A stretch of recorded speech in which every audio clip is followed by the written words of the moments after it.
Salut les abonnés, ça fait super plaisir de vous retrouver. Bienvenue dans une revue Transformers Knockoff avec aujourd'hui Death Brawl, Mechanical Team MT-05, donc la cinquième partie du Devastator Movie oversizé par Black Mamba. D'ailleurs c'est marqué la version agrandie du camion mixeur. Voilà, du modèle camion mixeur. Voilà, donc c'est marqué dessus, c'est bizarre. D'ailleurs, cette boîte ne ressemble pas aux 4 premières qu'on a pu avoir. On a quand même tiré la langue pour l'avoir celui-là, il a fallu attendre un bon bout de temps. Là, le MT-06 est sorti, si je ne me trompe pas, au moment où je fais la revue. Donc, bien sûr, il manque les deux principaux, les deux leaders, que personnellement j'attends avec impatience. Donc, on regarde tout de suite cette boîte. Rien d'extraordinaire, une boîte toute noire avec marqué donc Alloy version, donc bien sûr il y a de l'alliage, Death Roll, Mechanical Team MT-05, Enlarged version of Mixer Truck Model. Ici les différents logos, on nous dit que c'est pour les plus de 16 ans, qu'il y a du diecast. Voilà, ici rien, ici le titre du modèle, et ici la même chose, ici rien de nouveau, et au dos la même chose que sur la façade. À l'intérieur, c'est un chausson en plastique lambda, donc rien d'extraordinaire. On enchaîne. Contrairement aux 4 premiers, à l'intérieur, on a une notice, avec ici donc une photo du modèle, ainsi que le titre. Et c'est une notice standard, hein. On va dire ça comme ça. Donc tout en noir et blanc, mais en photo. La notice est assez complète, mais c'est pas non plus un truc de fou, hein. Soyons clairs. La base, quoi. Mais bon, ça le fait. C'est le principal. Voilà pour la notice. Et voici donc le Death Roll dans son bot mode. Oui, enfin, il est livré comme ça dans la boîte. On va faire comme d'habitude, hein. On va partir du bot pour aller vers l'alt, puisque il s'agit d'un combineur et que donc pour combiner, on part plus facilement de l'alt, hein, pour arriver au mode combiné justement. Voilà. Donc pas de surprise à ce niveau-là. La surprise quand même, elle est conséquente, puisque ici on a exactement le même mold enfin quasiment, hein, 2 petits points près, que pour le Studio Series, hein. Et puis au niveau de la transformation, il n'y a pas trop de surprise non plus à ce niveau-là. Par contre, au niveau de la déco, alors là, franchement, c'est terrible, hein. Donc là, vous voyez ce qu'il donne de face. Ici, 2 profils, avec bien entendu, hein, les parties de la bétonneuse, hein, qui ressortent bien. On remarque tout de suite aussi le coloris différent, hein, par rapport au Studio Series. Et puis bien entendu, hein, ce qui démarque Mixmaster, c'est cet énorme backpack et puis ces bras gigantesques. Donc là, pour le coup, on le voit bien, hein. Et enfin, la vue de dos. Donc on voit bien la tête enfin la cabine du camtar au niveau du backpack. On voit aussi une belle déco, une belle peinture, mais quelques petits trous qui auraient pu être comblés. Ça aurait été sympa, mais enfin là, c'est du chipotage, parce que c'est quand même une très très belle figurine. D'ailleurs, on va la regarder tout de suite de plus près. À commencer par sa tête, qui est très très joliment peinte, hein. Là, pour le coup, on voit beaucoup mieux les détails, on voit beaucoup mieux à quoi il ressemble que sur le Studio Series, hein. Hein, tout de suite, la peinture, hein, ça fait une différence énorme. Terrible cette tête, hein, faut bien se le dire. Après, au niveau de la posture, c'est la même que pour le Studio Series, mais vous voyez qu'ici, on a des tonnes et des tonnes de déco. Au niveau du buste, ici, c'est juste excellent, quoi. Plein de peintures différentes ont été utilisées, hein, pour faire ressortir tous les détails. Et des détails, il y en a, hein, sur ce modèle. Ça, c'est clair. Ici, on voit que des roues... on voit un molle de roue ici qui est utilisé au niveau du haut des cuisses. Pourquoi pas. C'est marrant. Je l'avais pas remarqué sur le Studio Series. Comme quoi la peinture ça y fait quand même, hein.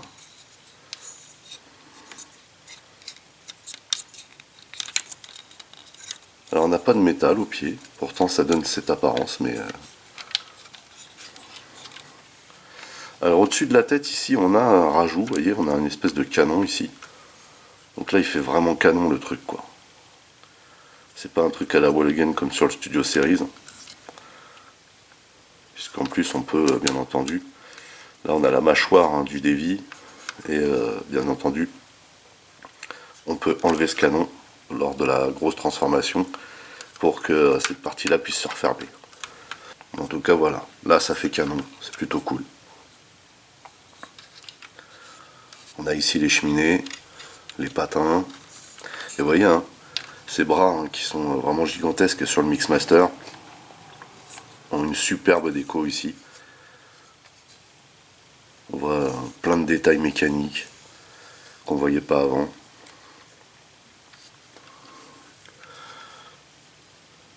Alors il y a toujours cette histoire de roues ici. Et vous voyez d'ailleurs qu'on a les doubles roues avec, à l'intérieur c'est juste un mold, avec les roues qui dépassent ici. Les vraies roues hein, de devant dépassent. On a un léger jeu, ce qui crée un frottement, donc c'est un petit peu dommage, mais bon, c'est pas dramatique. Par contre, la possibilité que vous avez sur ce modèle, qu'ils ont rajouté, c'est de faire comme ça, vous voyez, de faire pivoter cette partie, pour faire passer, si vous voulez, le truc devant comme ça. Et franchement, c'est naze, parce que, enfin moi je trouve, hein, parce que du coup on voit les roues. Et, enfin, et en plus c'est l'intérieur ici, donc ce qui n'est pas du plus bel effet. Si ça avait été décoré encore, je dis pas. Et du coup, moi je le laisse en mode Studio Series, comme ça je préfère. Mais vous voyez que tout y est ici en termes de déco, c'est juste génial. Jusqu'aux doigts. Enfin les doigts, les griffes. Il est vraiment superbe. Hein. C'est une très très belle bébête. Vous voyez qu'ici on a des roues qui ont été ajoutées hein, pour faire un peu plus accurate. Puis la vue de dessus. Avec toute cette partie câble qu'on a derrière. D'ailleurs de dos vous voyez hein, de près ce que ça donne. Ici on a plein de détails mécaniques, c'est joli.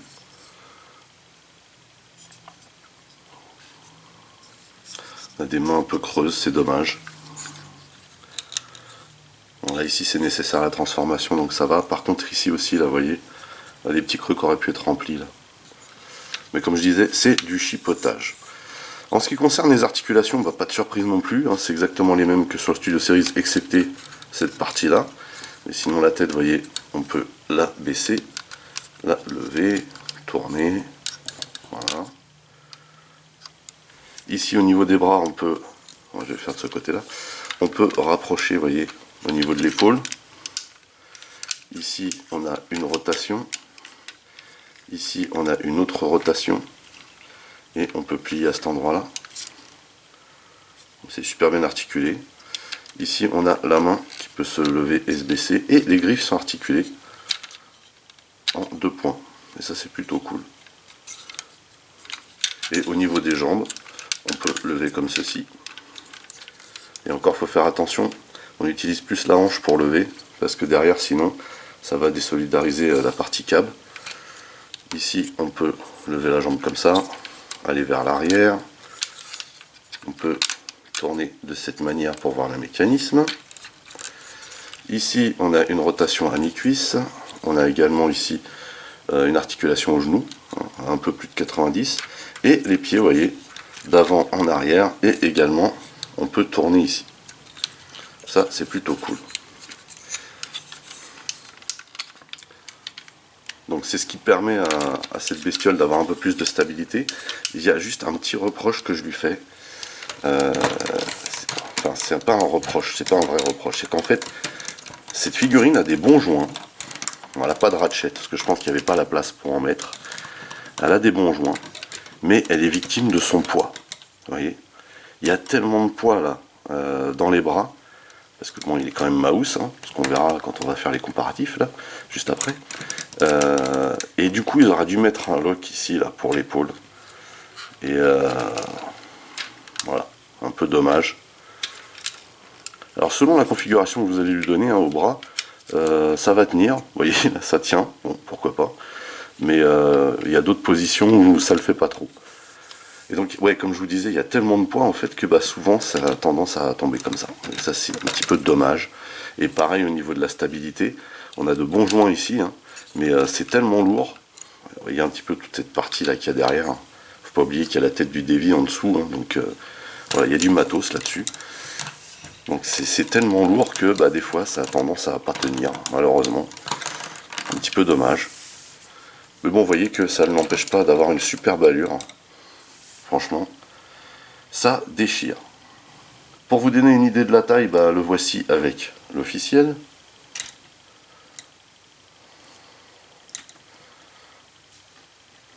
Et là, vous voyez à quel point il a été oversizé et surtout à quel point il a été redécoré. Et ça, c'est juste trop bien, quoi. Alors, juste une petite aparté quand même. Ce Voyager Studio Series valait déjà à l'époque dans les 55-60 balles. Ce qui est le prix de ça. Donc, en fait, quand vous achetez Hasbro ou Takara, vous payez surtout la licence. Hein, puisque derrière, ils font des économies de coûts de production sur la peinture, hein, clairement. Hein, voilà. Alors que là, vous voyez, pour le même prix, vous avez un gros molosse super bien décoré, quoi. Et qui ressemble beaucoup plus à quelque chose que ça. Même si à l'époque où il est sorti celui-là, j'étais déjà fan, là, il n'y a pas photo, quoi. Et puis là, vous voyez le coup du canon, l'espèce de mortier qui part vers l'arrière, là au moins. Ici, on sait ce que c'est. Donc voilà pour le comparatif de taille. Et avant la transformation, voici un groupe shot, hein, justement, avec les 4 premiers hein, qu'on a déjà vus. Franchement, ça pète. Ça pète même plus que le Studio Series. Et tout simplement grâce aux décos, quoi. Voilà, il n'y a pas photo. Hein. La déco, ça ajoute de ouf.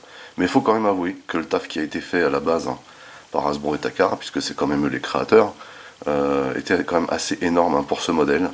Parce que c'était pas gagné. Hein. C'était pas gagné et c'était pas chose facile. Effectivement, si eux, de base, ils avaient pensé, ils s'étaient dit qu'ils allaient faire des modèles aussi destroy que ceux-ci au niveau de la déco et des articulations, puisqu'il y a quand même quelques petits ajouts, hein, comme on a pu le constater, et ben voilà. Pour le même prix, on se poserait pas trop la question. Là, franchement, la messe est dite, quoi. Comme je vous ai dit, un Voyager à 60 balles sans peinture et un format comme celui-ci, avec des matériaux déjà de qualité, hein, ça qu'il faut voir aussi, il y a du métal, enfin il y a du bon plastique, mine de rien, pour un knock-off, mais dedans il y a du métal. Les joints sont relativement bons, à part pour celui-ci aussi, mais lui il est victime du poids, c'est pas pareil. Mais voilà, il y a du métal, il y a des bons joints, et puis il y a surtout une superbe déco, quoi. Donc voilà, la messe est dite, j'ai envie de vous dire, tant pis pour eux, mais tant mieux pour nous. Voilà. Fin de la parenthèse, sur ce, eh ben, on enchaîne sur la transformation. Voilà, bah écoutez, c'est parti pour la transformation, hein, comme je vous l'ai dit, il n'y a pas de surprise, c'est exactement la même que pour le Studio Series. Donc c'est parti. On va commencer par les jambes. Donc, on va mettre la jambe bien droite. On va ici replier le pied complètement de cette manière. Même chose ici. Voilà. Ensuite, on vient rabattre la hanche comme ceci. Et il y a un petit ratchet à l'intérieur pour le caler. Et on va assembler les deux à cet endroit.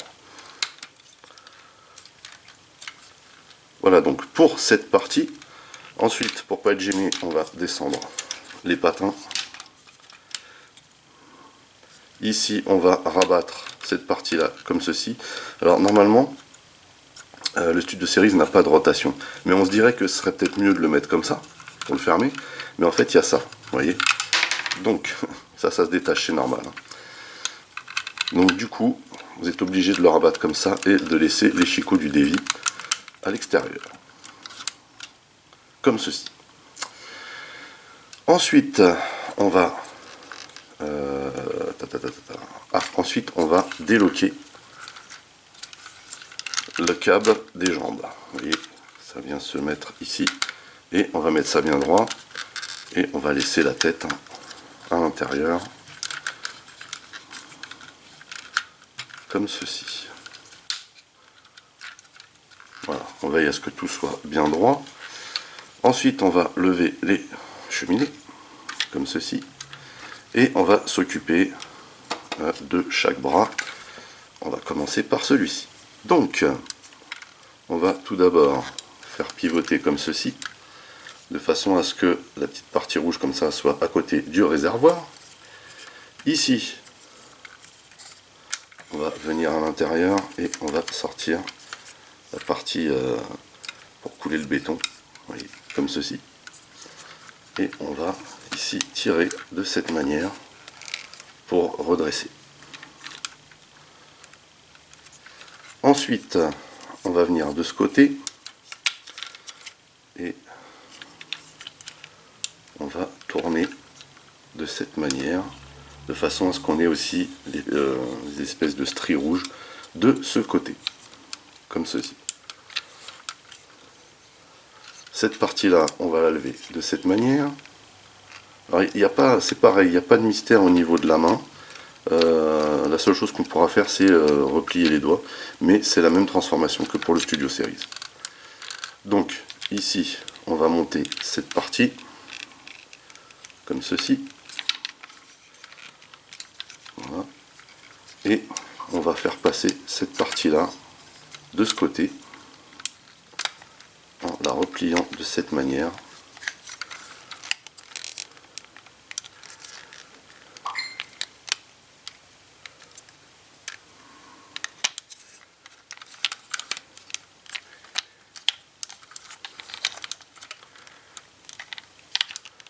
Donc là, il faut faire attention à ce que tout soit bien droit. Et vous voyez, elle doit être calée de cette manière. Ensuite, on va replier cette partie là-dessus et venir la loquer.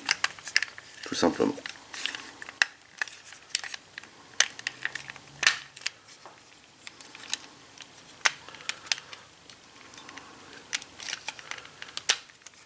Voilà. Et donc là, on a un côté de fait. Même chose pour l'autre côté. Alors, idem. Ici, on a le réservoir. On va donc faire pivoter afin d'avoir la petite partie ici, strie rouge, à côté du réservoir. Ici, on va sortir la partie pour couler le béton. Et on va décaler sur le double joint qui est là. Ensuite, on vient ici, on met ça dans cette posture, on met la main dans cette configuration, et ici on va faire passer de ce côté-là cette partie, comme ceci. Ensuite, on va rabattre de cette manière, histoire que tout reste bien droit, comme ceci. Et on va, je vais rebaisser ça, on va passer ça de ce côté et loquer à l'intérieur, ici. Et en même temps, on doit loquer dans cette partie-là.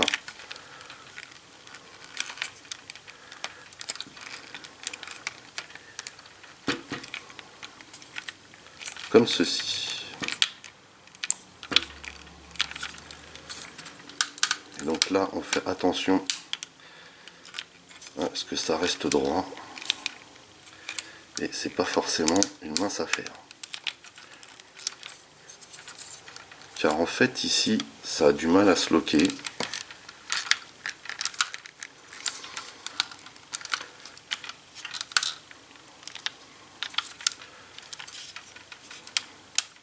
Et donc on va rabattre cette partie-là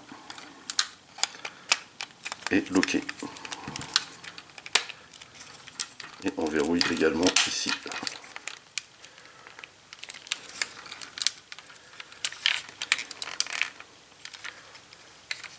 On peut remettre la main en place. Et du coup, on se retrouve dans cette configuration. Et il va falloir venir loger donc cette partie-là, ici. Et vous voyez qu'ici, on a un petit bitonio.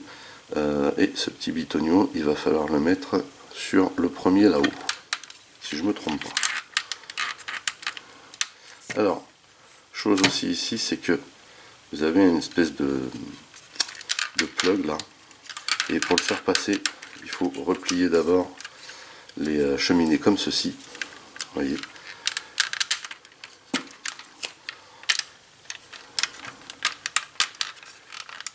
Voilà. Quand c'est fait, vous pourrez replacer correctement les cheminées. Et donc là, il y a aussi un autre plug à ce niveau-là.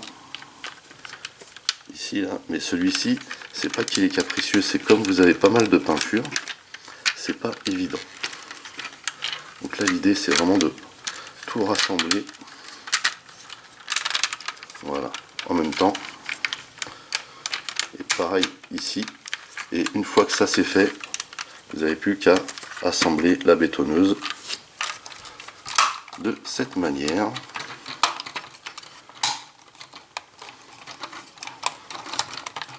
Comme ceci. Savoir que, comme je vous disais, ici, le clip qu'il y a à l'intérieur génère un léger décalage à cet endroit-là, car il y a un surplus de peinture.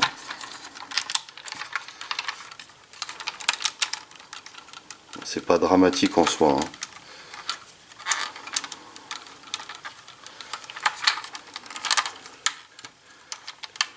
Alors, du coup, ok. Donc, du coup, normalement, ça passe à l'avant, mais vous voyez que ici, là, il y a un truc qui me gêne pour le passer. Donc, on enlève le joint à bout là. Je vais pas tout redéfaire. Voilà. Ça, c'est de la transformation.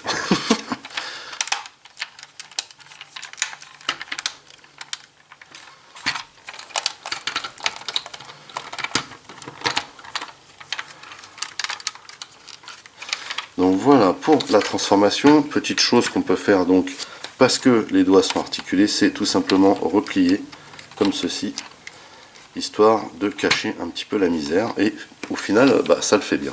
Hein. Hop. Et hop. Voilà. Vous voyez. Et donc, on peut remettre ça droit.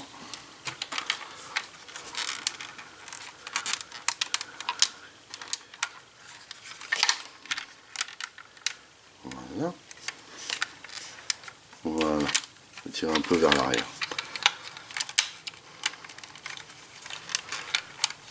Et on a fini la transformation de Deathroll aka Mixmaster.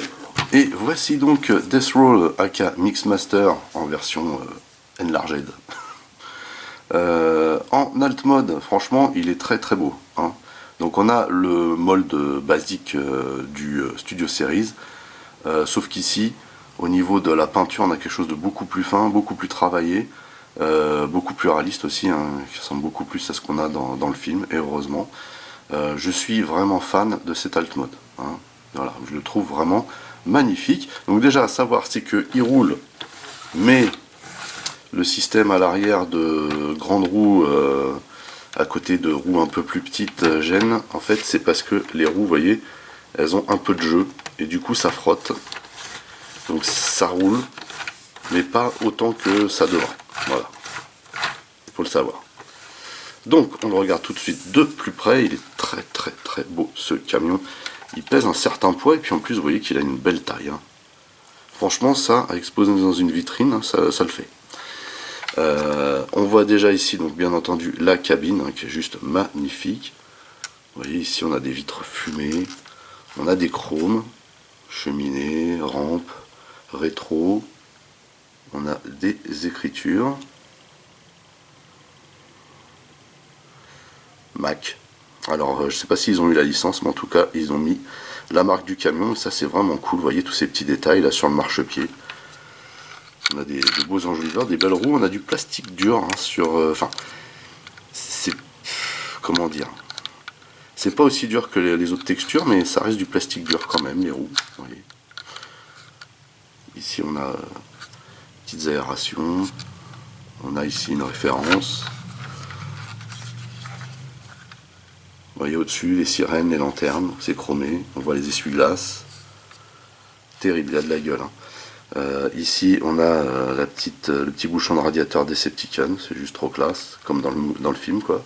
Encore la marque ici. Ici on a des petites lanternes avec un énorme pare-buff chromé qui claque. Hein. Et on a bien entendu les optiques avant. Vous voyez ici on voit de la mécanique mais ça va, ça passe hein, sans problème. Ici on a donc la partie comment dire bétonneuse. qui est très joli. J'aime bien le gris mat foncé qu'ils ont utilisé, franchement il pète. Les bandes blanches, on peut, rien n'empêche de, là il y a encore une bande grise, hein, pas blanche ici, rien n'empêche de mettre un autocollant Decepticon ici. Franchement la déco elle pète tellement que on voit quasiment pas le bot. Donc là tout le train de roue arrière avec ça c'est la partie chantier. Alors il y a un petit truc, c'est que comme il y a pas mal de peinture sur ce modèle, en fait le clips qu'il y a là ne va pas à fond et du coup vous n'avez pas cette partie là qui rentre intégralement. Un petit peu dommage mais voilà. Ici on a le réservoir, vraiment classe.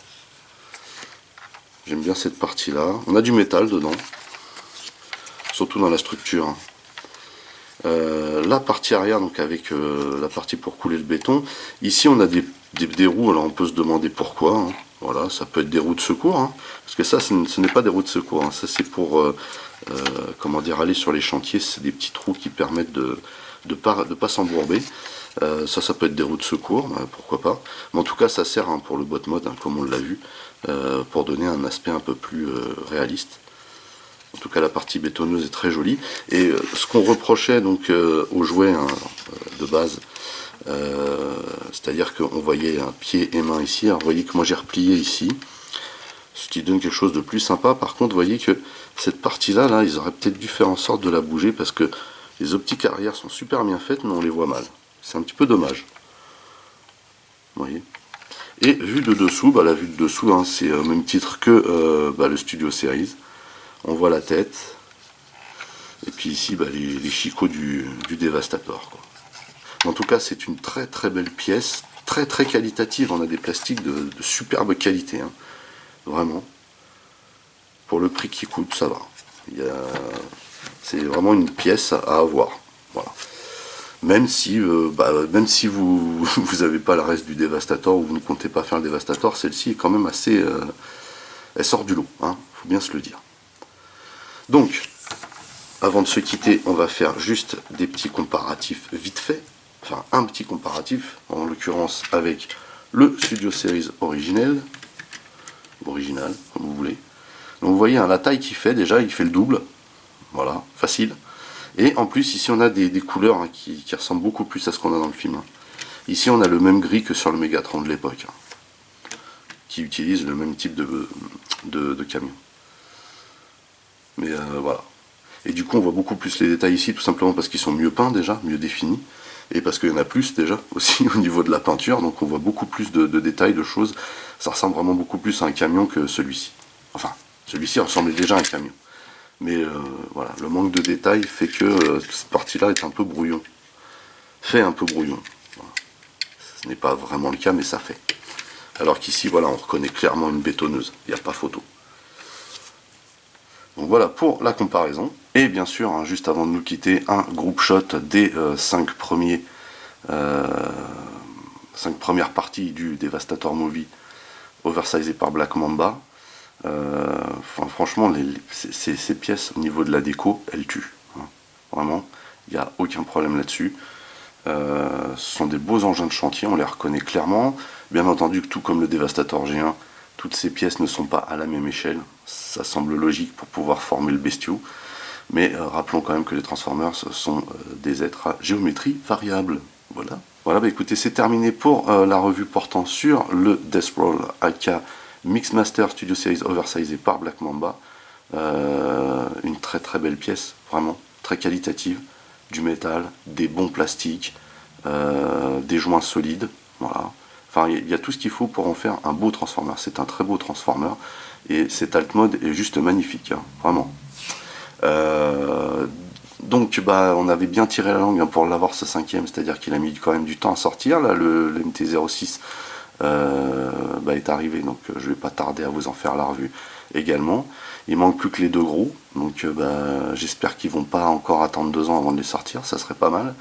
En tout cas, ça augure vraiment un Devastator de ouf. Alors certes, vous ne l'avez pas vu, puisque je vais faire comme d'habitude, c'est-à-dire que quand j'aurai les 8 parties, je vous ferai une revue spéciale pour le combineur. Mais moi j'ai vu hein, la déco de la tête du Devastator, et franchement, elle déchire. Donc ça augure vraiment de très bonnes choses. En tout cas, prise toute seule, cette pièce-là est vraiment magnifique. C'est-à-dire que même si vous ne le faites pas, le Devastator Movie, et que vous aimez Mixmaster, cet alt mode en vitrine, à mon avis, il claque, hein, vraiment. En tout cas, vous voyez qu'il est vraiment super beau. Voilà.